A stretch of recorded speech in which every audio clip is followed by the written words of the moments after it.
How did the great geniuses like Einstein, Charles Darwin, or Leonardo da Vinci attain mastery? Did they have a higher IQ or it was something else? To look into this, let's compare the lives of Sir Francis Galton and his older cousin Charles Darwin. By all accounts, Galton was a super genius. He had an exceptionally high IQ, quite a bit higher than Darwin's. Galton was a wonder boy who went to have an illustrious scientific career.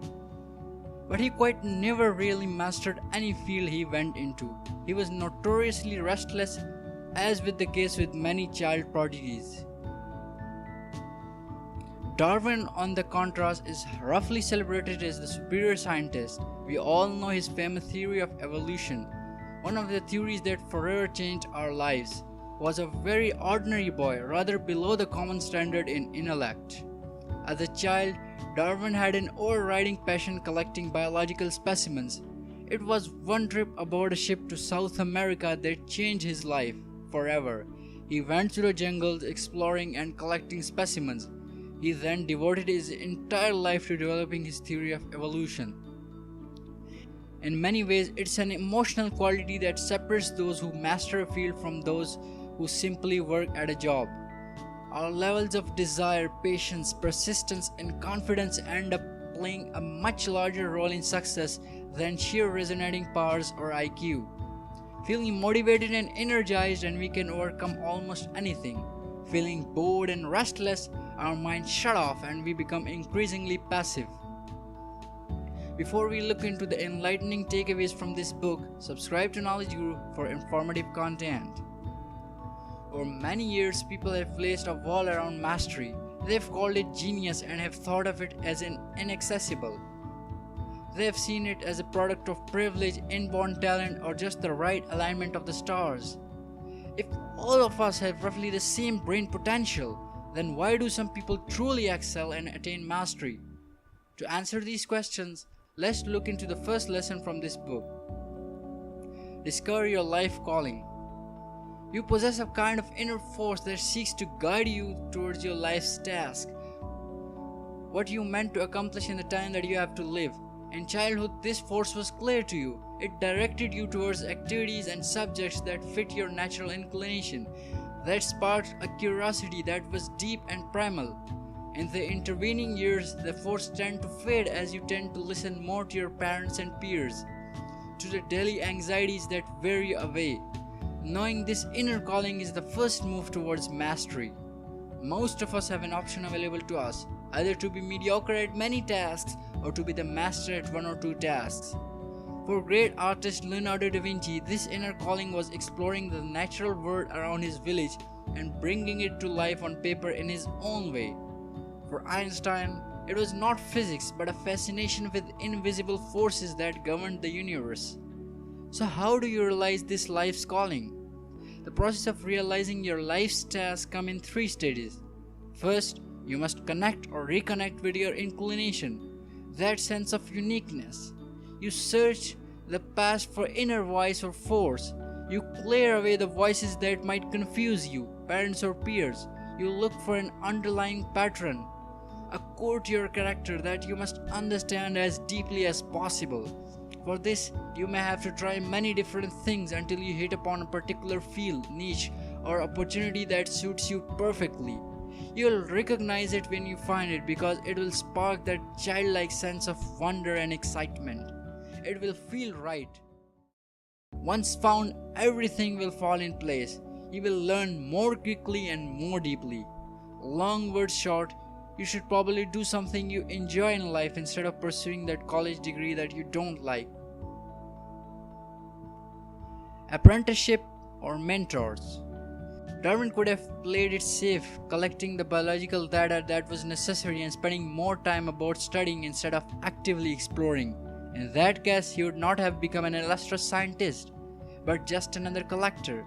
He constantly looked for challenges, pushing himself his comfort zone. You should see apprenticeship as a kind of journey that will transform yourself. The principle to keep in mind is the goal of apprenticeship is not money, a good position, a title, or a diploma, but rather a transformation of your mind and character. The following 3 steps should be followed with apprenticeship. Deep observation. The greatest mistake people make in initial months of their apprenticeship is to imagine you have to impress people, get attention, or prove yourself. Instead, muting your colors and keeping in the background as much as possible, remaining passive and giving yourself the space to observe, you can learn two realities. First, you will observe the rules and the procedures that govern success in the environment. In other words, this is how we do things here. Second, you'll observe those who have been chastised or even fired, or do the things this way and you'll suffer. Skill acquisition. This is a time when you have to learn stuff and dedicate most of your time to. You have to dedicate at least $10,000 of your time to transform from an apprentice to a master. Third, experimentation. Now this is the time when you tell the world who you are through your discovery or your project after much hard work and foundation. Now you are prepared for any criticism. Now is the time when there is theoretically nothing left to learn. Now let's apply this model to a guy who wants to start a business of selling burgers. First, he will watch the existing big giants like McDonald's or Burger King in a market. That is the observation time. Next is the skill acquisition time, where you work on your own unique recipe. You work out your business plan and all the investors that are gonna be willing to put in money in your business. The last step is experimentation, where you take action and open stores throughout the places you have planned. You tell the world why your burgers taste better and how they are not gonna get fat despite eating a couple of them. Social intelligence. Social intelligence is accepting people as they are, with all their flaws, not some ideal demons. It means we do not indulge in emotional draining activities like envy or intrigues. In simple words, you have to be an appeaser. You have to make that angry boss of yours happy if your promotion is at stake, or you have to get in good terms with book publishers if you're a writer. To get good at social intelligence, I would recommend the book How to Win Friends and Influence People, which has transformed the lives of millions of people. Awaken the dimensional mind. Now there are three types of minds in this regard: the original mind, the conventional mind, and the dimensional mind. Coming on to the original mind, it is the mind of a child when he experiences the world not through the lens of his teachers or parents, but his own reckless mind. It has no different boundaries for exploring and learning. Next is a conventional mind. As we grow old, our minds gradually tighten up. When as a child we question something, why is it like this? The conventional mind would say, well, this is the way things work around here, without any thinking outside the box. The third is the dimensional mind. It is much like original mind, crazy, reckless, curious, always wanting to learn more. But unlike the original mind, it has a lot of effort and practice at the back, like 10,000 hours of doing something. Original mind has no discipline and patience to endure thousands of hours of apprenticeship. While the conventional mind had a skill, it had no craziness and childlike spirit. True masters blend the discipline and childlike spirit to form the dimensional mind.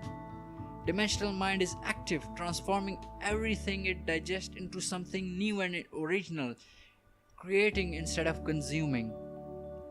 These were few of the takeaways from my favorite book, Mastery, by my favorite author, Robert Greene. Share this video with your friends and discuss in the comments below any points that I might have missed. Thanks for watching.